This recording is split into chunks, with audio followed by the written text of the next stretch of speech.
Hey everyone, welcome to the second season of Canton Insiders brought to you by Catalyx by IntellectEU. The idea behind this show is to go inside the Canton Network, so the teams, the builders, the people making decisions about how this network actually runs and grows. Season 1 was us at IntellectEU finding our footing, talking about infrastructure and operations, and in Season 2 we decided to go Canton Network wide, so the ecosystem, the applications, the people who've been building this from the very beginning. And for the first episode in the season 2, I wanted to start at the source, if I may say like that. So my guest today is Shaul Kfir, the co-founder of Digital Asset, the company that developed the Canton Network and Daml smart contract language.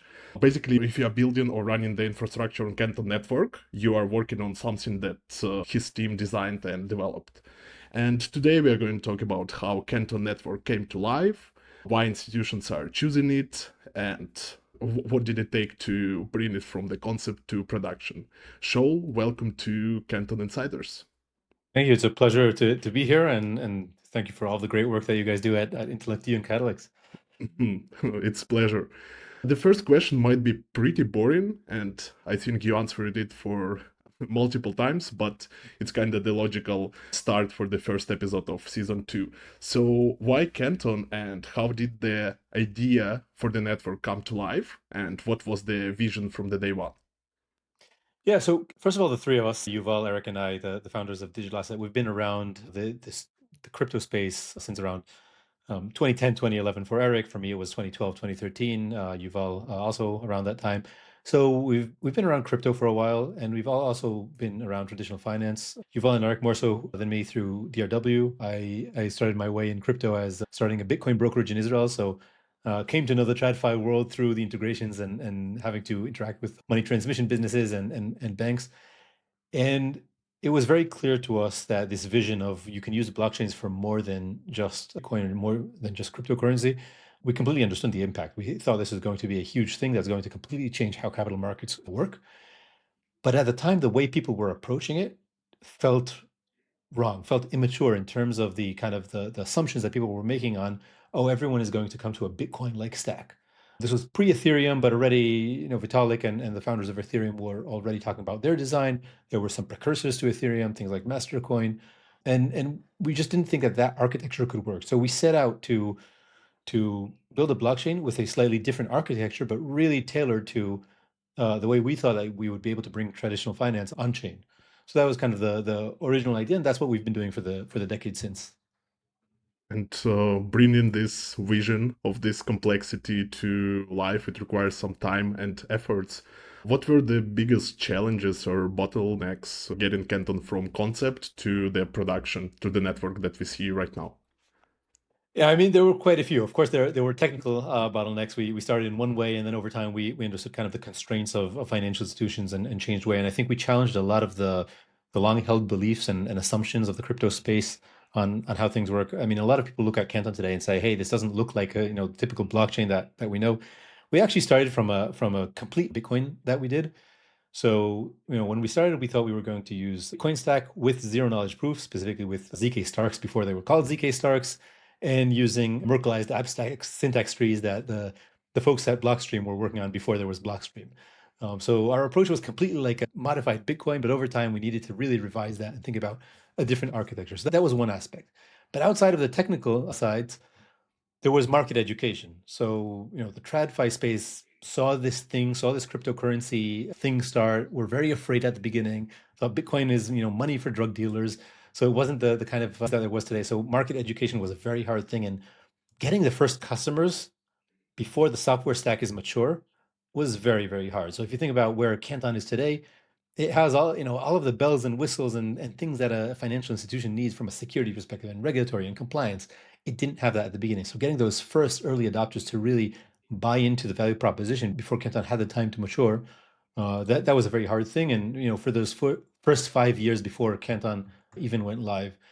And then I think one of the hardest things was, how do you show incremental value? Like, for the first customer, for the second customer, for the third customer, you had to be able to show value today before there's network effect. So really demonstrating to them and convincing them that even for those first few customers, there's a huge amount of value to be had. Um, and they're both buying into a vision of the future.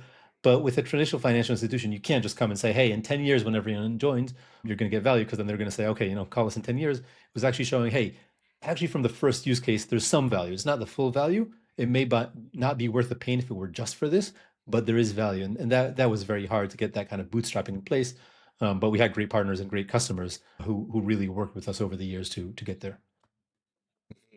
Yeah, I'm not in the Canton Network world for such a long time, but since I joined the space, it's been like 5, 6 months. It's been gaining momentum, basically.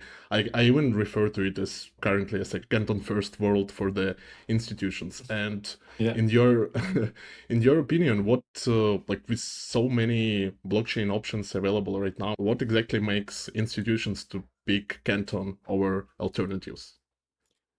Yeah, I think Canton is really the only blockchain that checks all of the boxes that of a financial institution. So um, it's a public permissionless chain now, and I know that's contentious, and some people will disagree with that classification. But it is a public and permissionless chain, which is something that for traditional financial institutions did not originally want, and now they kind of Mhm. have opened up to it. And that was always our plan. I'll be honest; it took way longer than we thought to get to this point of getting everyone comfortable with public permissionless.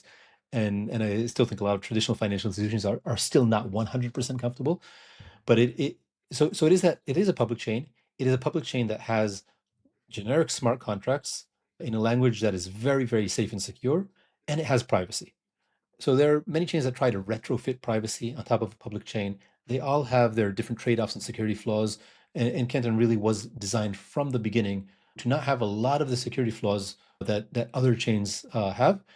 And we really took the time over the years to sit with the stakeholders at financial institutions and understand what really matters to them from all kinds of aspects, from the perspective of the people who are in charge of operational controls and the people who are in charge of legal and regulatory considerations. And we really spent a lot of time with institutions to learn the ins and outs of their business. And I'd say in many aspects, I think a lot of times we've gotten to the point where we understand our customers' businesses better than many people at the customer. And I think that's very important. Digital Asset started and always was a company with a dual DNA. We had a lot of people who came from from the crypto space and from deep within the technology, the academic side, the distributed systems. But we also had the people who came from decades at financial institutions who really know the ins and outs, and we were kind of this melting pot within the company for those two DNAs, and that allowed us to really design something that works for the customer. So I don't think there's any blockchain stack out there today that's even close to Canton in terms of just really being designed for all of the needs of a financial institution. Yeah. And I also think that you have pretty unique and interesting the incentive model of the Canton coin. So maybe we can hear the first-hand take on why this model of Yeah. incentivization is better suited for institutional participation.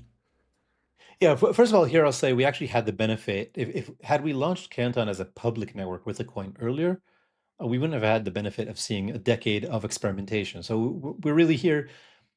There are a few things we've invented new. I'd say most of the ideas we've kind of shamelessly adopted from others, the best of things. So we had many, many years of sitting and watching and seeing what works, what doesn't work, what resonates well, what doesn't resonate well. But I'd say that there are kind of three areas in my view that make Canton unique when they come together. One of them is that we really wanted to think hard about how do you reward the right people who bring value. And one of the companies or a few companies that always I had on my mind when we were designing these tokenomics were the card networks, Visa and Mastercard. You have these companies that are absolutely gigantic. They've took over the payments world, and they've done it for decades. And you asked, what did they get right? And actually, when we started digital asset, I didn't completely understand how a credit card network works, and today I understand it much better. But really, they found the way to take fees from one of the parties. In their case, it's the merchants, but really carried by the buyer. But the merchants are the ones paying fees and redistributing those fees across the network in a way that incentivizes the behavior that grows the network. So for those who aren't familiar, even though we pay on the order of 3.5% plus 30 cents for every transaction, or the merchant pays that for every transaction, Visa or MasterCard or Amex only get about 0.25% of that. So they're a scale business. Now, the merchant acquirers get that, the issuers of cards get that, and then they return some of that to the loyal users. So a user of a credit card gets, could be airline points, it could be cashback, it could be different things. So there's this whole incentive structure that got kind of designed over time. And we were thinking about that. So with Canton, we built the issuance of rewards in a way that in the early days incentivizes heavily the infrastructure that you need to bootstrap the network. You needed the super validators, you needed the validators. But over time, the big bulk of the reward goes to the application providers and to the users. So the users get it mostly through the application providers, but it's really the people who are bringing the value and the users are the application providers. And those applications can be wallets, it can be lending protocols, it can be issuers, it can be token registries, but they're the people who are bringing the real value over the long run to the network. Mm. And that was generally the idea, and that's something that was novel, that on how do you reward applications within such a network, and it was hard to design, and I think we got most things right, and there are a few things that we've iterated over time in the network, but I think that was a very big unlock on redistributing fees to the application providers. So that's one. A second one was we really wanted to align incentives over the long term. So Canton has a burn mint equilibrium mechanism that we again shamelessly stole from, I think Factum was the first who did it in 2014. But the idea was, how do you ensure that the price of the coin ties to the value? And that goes both ways. So it's not just that price goes up, like a lot of crypto projects have promised in the past. It's, price goes up if the value that you're creating for the world goes up. And if the value that you're creating to the world is zero, the price will go to zero. And we really wanted to say the thing that we're trying to align everyone in the ecosystem is value creation. And if you do that, the price will follow, not the other way around. It's not that the price goes up and then people come to the ecosystem, which is what happened. And then just a third area was wanted a fair launch. We are big admirers of Satoshi, and we didn't want an ICO. We didn't want a founder's reward. We want to say this is a fair launch from day one. Whoever's participating in launching this network, there were, I think, 31 institutions, including Intellect EU and Digital Asset, and said whoever launches this from day one and whoever puts applications on the network from day one, they get rewards. There's no privileged position to anyone other than being there early, and anyone can be there early. So those three things about the incentives for app providers, the alignment of price to value, and a fair launch were kind of three big things for us in tokenomics. Yeah, and I feel that everyone kind of respects that, and especially the fair launch. So it gained the respect from the ones it needed to, and it didn't got the hype wave of the crypto Twitter users jumping on the blockchain. I think this is kind of fundamental moral belief that founders should be rewarded. And I don't mean founders as in individuals. In this case, it's companies, but founders Yeah. should be rewarded for the stuff that they've done, not for the stuff that they promise they're going to do in the future. And if Canton succeeds, we should succeed financially. And if Canton does not succeed, then we should not. And I think founders' rewards do not have that mechanism. And we want to stay true to that. Speaking about founders, from your, let's say, insider's point of view, which applications, industries, or institution types you would like to attract to the network and grow in the nearest future? Yeah, I think there are multiple, but I think in the very near future, the things that look the most promising are stablecoins. Very, very clearly have product market fit. That's something that's been proven over the years, but there are no stablecoins with privacy, and that really limits the amount of growth. So getting stablecoins with privacy, and when I say stablecoins, I mean cash instruments. It doesn't necessarily have to be stablecoins. It can be money market funds. It can be deposit tokens. I think time will tell which ones grow more and which ones and in which industries. But I think these cash-like instruments that are either bearer tokens or similar, but any kind of cash-like instrument with privacy is a huge unlock for the industry. So that's one area that I'm very bullish on in the very short term. Another one that just solves a massive problem is movement of collateral. So that can be movement of collateral for things like intraday margin, and it can also be for collateralized lending. There's so many assets in the world that are just not being used in the way that they can be used. A huge portion of assets in the world are not being used today as collateral. And that collateral may seem financial speak, but it's essentially if you take a loan and you're willing to put something at risk to put collateral, you get better terms on those loans. So it's really about reducing the cost of capital to anyone. Not it can be to institutions, it can be to individuals. So I think those two things, in my view, are kind of the very immediate term. And then the other area that I think in the near future, in Canton, we really started from the TradFi space, and only in the last few years we've started moving into the DeFi space. So bringing more and more of DeFi into Canton, and we really want to be that bridge that brings all the concepts and the protocols from DeFi and the assets from traditional financial institutions and the customers from traditional financial institutions as well, and bridge those two things. So, to bring institutional assets to individual retail holders, and to bring the demand from retail holders, um, and to bring the concepts from DeFi to the institutions. So bringing more DeFi protocols, more DeFi builders, and their ecosystems, and the retail holders, that is a huge thing that I think we're going to be focused on for the next couple of years. Yeah, that's basically the next question I wanted to ask, but you gave really cool overview of it. So the Canton network in 2-3 years, it will bridge the gap between the traditional finance and DeFi as we see them right now. Yeah, Is that true? it's Yeah. it's already starting. Mm-hmm. We're starting to see wrapped cryptocurrency and prediction markets and collateralized lending and decentralized collateralized lending and things like that. And Canton, again, still early days. It's still not extremely easy to build these things, but we're starting to see it, and it is gaining traction fast. Okay, and last question I ask everyone at this podcast, but for you, I will rephrase it a bit. So, what will be your advice to the teams, to the traditional finance team joining or deciding to join the Canton network right now, and to the some DeFi team considering joining the network right now? Yeah, I think my advice over the years to builders has always been, the same. It's work on something concrete. Find what is the very smallest increment that you can do that will provide value. And this is the kind of the lean startup way, and it's proven itself and it works. Find what is the minimum viable product that has a real benefit to someone, that it cuts costs or generates revenue, and really work through that. And I would really say for the DeFi folks, if you need help, reach out to us. But now you have traditional financial institutions on the network.